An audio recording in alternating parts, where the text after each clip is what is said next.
It's the last week of August of the year 406 AD. Half-Roman general Flavius Stilicho leans against a cool marble column in the Senate chamber, rolling a solidus coin between his fingers and watching as Roman statesmen celebrate another of his victories. The Gothic invaders were either subdued or scattered, their leader dead, and Italy was momentarily free from the shadow of invasion. It was a cause for celebration for many Roman citizens, but Stilicho found little joy in this triumph. The Goths were defeated, but the once prosperous countryside of northern Italy was left in smoldering rubble. Stilicho was fighting on many fronts to hold the Roman state together, but the future looked bleak. The economy was in sharp decline. Waves of immigration and barbarian interference weakened public order and choked trade routes. The Senate, blind to the world outside their walls, cared only for their own wealth and power. The emperor was more a puppet than a ruler, lacking the strength and character to lead. The imperial throne badly needed a lion, but instead it got a lamb, weak, indecisive, and controlled by others. If the empire had any hope, it was in the hands of men like Stilicho, but even he could not see the storm gathering on the horizon. Just 3 months later, at the end of December, a loose alliance of Vandals, Alans, and Suevi crossed the Rhine and fell upon the province of Gaul. Chronicles say the winter of that year was so harsh, it froze the mighty river solid, allowing the tribesmen to slip past defenses and raid the empire. Of course, it was entirely possible that cold weather helped the barbarians invade, but let's not forget that Stilicho took all the Lamentation troops to fight the Goths just a few months earlier, leaving the Rhine frontier basically unguarded. While dangerous, the barbarian invasion of Gaul was not the end of Rome's troubles. Roughly at the same time, after years of neglect and unpaid service, soldiers of the distant province of Britain rose in a rebellion. It was chaotic at first. 2 would-be emperors were murdered within weeks, but the third one, Constantine, a common soldier with an imperial name, proved a shrewd leader. With Gaul plunged into disarray, he seized the moment and crossed the channel, ostensibly positioning himself as protector of the northwestern provinces of Rome. The timing of the chaotic events in Gaul and Britain could not have been worse. Stilicho's resources were stretched thin. He could only afford to send a contingent of Gothic foederati, a couple of thousand strong at best, to reclaim the rebelling provinces. They scored some early victories, but in the end were forced to retreat back to Italy, leaving the northwestern provinces to their fate. Both the emperor's court and the Roman Senate were eager to blame Stilicho for the empire's recent misfortunes. Far from a saint, but he was the only shield Rome had left. Ironically, many of these critics were the same who had celebrated his triumphs against the Goths mere months ago.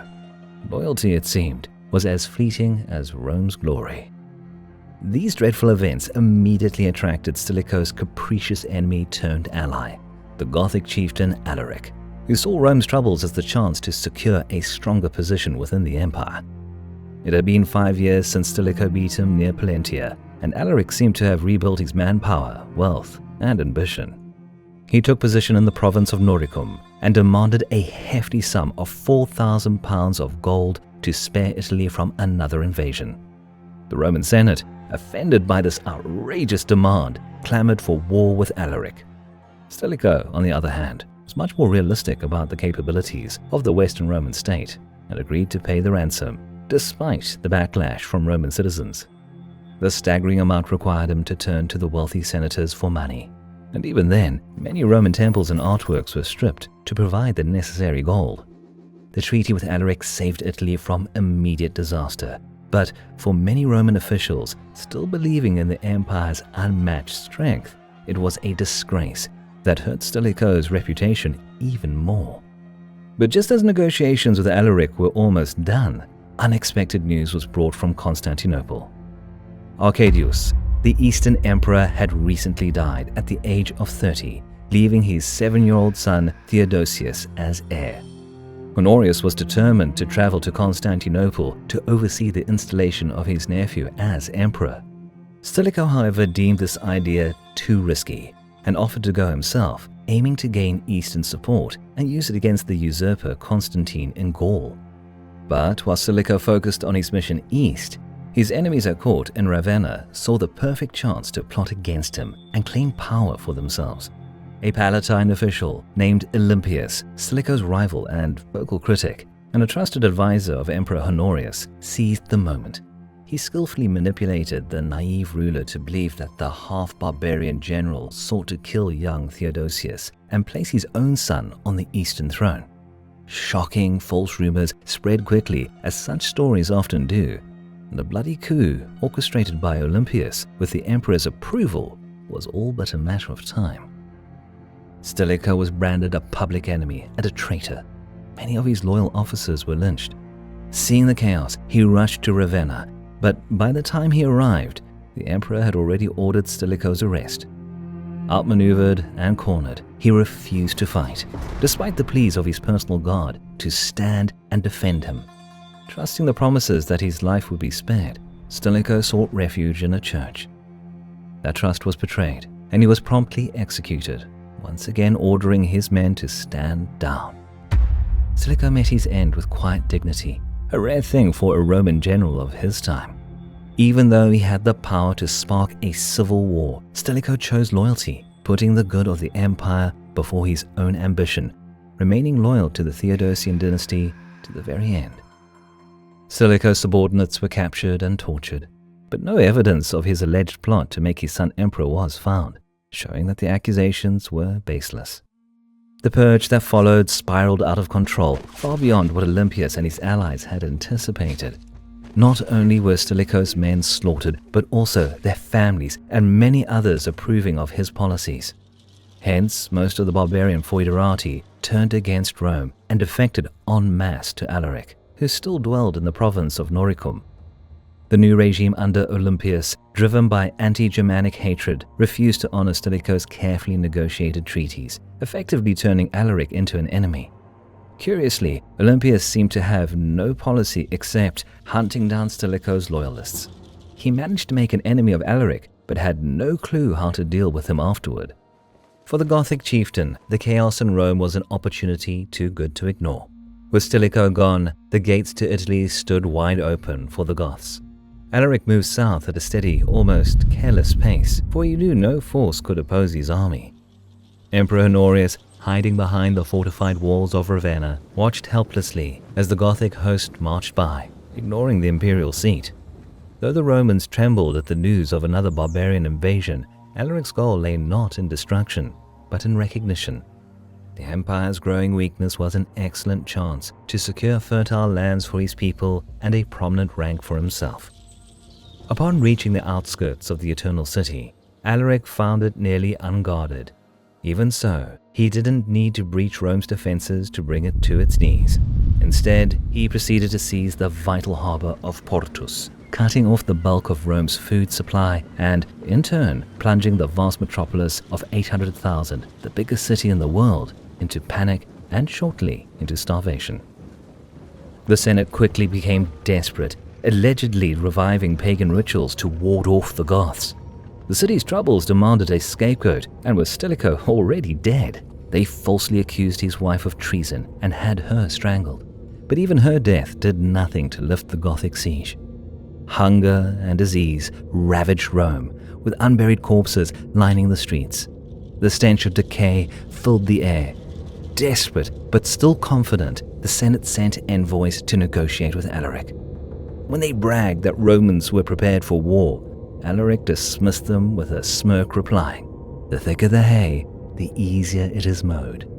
His terms were severe, many thousands of pounds of gold, silver, spices, and fabrics.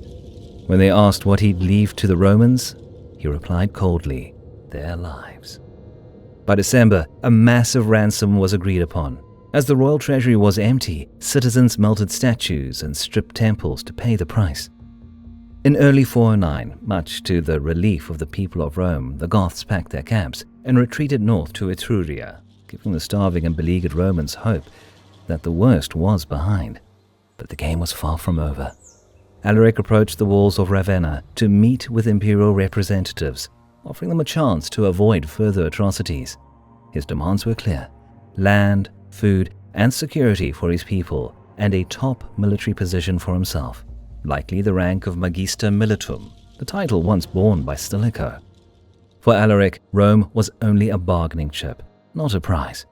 Grain and gold could be offered, but for Olympius and the imperial court, the thought of granting such power to a barbarian was unthinkable. Outraged, Alaric left the talks and turned back towards Rome. Meanwhile, Olympius's influence over the emperor had faded, and he fled to Dalmatia to save his life. But this brought little comfort for the Gothic chieftain. On his way to Rome, Alaric reflected on the failed negotiations and reconsidered his strategy. Another siege seemed pointless. Honorius, safe in Ravenna, proved he didn't care about Rome's fate. The Gothic chieftain turned to political manipulation. He decided to make his own puppet ruler. One of the leading Roman senators, Priscus Attalus, was declared a new emperor. With this leverage, he marched back to Ravenna with renewed hope for a deal.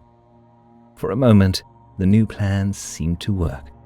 Honorius, surprisingly unnerved, considered accepting Attalus as a co-emperor. Attalus, however, a proud member of Roman aristocracy and drunk on his newfound power, then made a fatal mistake. He demanded that Honorius abdicate and go into exile. Things obviously were not going Alaric's way, and any hope he had for a deal was left shattered a few days later. 4,000 Eastern Roman soldiers, Honorius's long-awaited reinforcements, had arrived at the port of Ravenna. As a result, the young emperor became visibly emboldened and soon dismissed all attempts at negotiation. Alaric's gamble had failed, and any chance of a deal with Honorius was gone. The final insult came unexpectedly, as Alaric's army was attacked by a unit of Goths still loyal to the empire. Though the assault was likely due to a personal grudge and not imperial orders, for Alaric, the message was clear. Honorius would never deal in good faith. There was no more room for patience, no point in playing at diplomacy. Alaric reached his breaking point. Frustrated, he turned his sights on Rome again. He withdrew from Ravenna and marched south once more, this time deciding that the Eternal City would pay the price for Honorius's defiance. By the year 410, the once mighty city of Rome stood in decline, its glory fading with each passing year. Its massive walls, built over a century earlier to defend against barbarian raids, were impressive, but with no garrison to defend them. Alaric's host didn't even need to launch an assault. On 24th August, they simply entered through the Salarian Gate, likely aided by someone inside. For 3 days, the Goths looted the city, as centuries of accumulated wealth were stripped away. Rich furniture was stolen, silk decorations ripped down, and precious gems wrenched from statues. The sack, however, was not the chaotic bloodbath many imagine.